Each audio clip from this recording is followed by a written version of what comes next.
नमस्कार मंडळी. दिवाळी म्हटलं की प्रत्येक दिवसाला वेगळं महत्त्व आहे आणि आज आपण जाणून घेणार आहोत नरक चतुर्दशीचं खास रहस्य.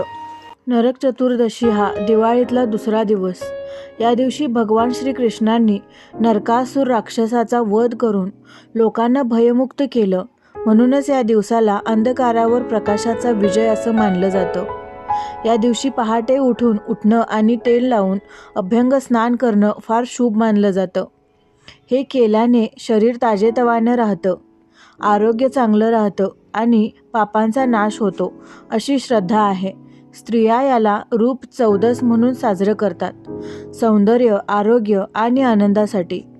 आणि सगळ्यात महत्त्वाचं म्हणजे ह्या दिवशी घराबाहेर दिवे लावून आपण अंधार दूर करून प्रकाशाचं स्वागत करतो. म्हणूनच मित्रमैत्रिणींनो, नरक चतुर्दशी आपल्याला शिकवते, अंधार कितीही गडद असला तरी प्रकाश नेहमीच विजय मिळवतो.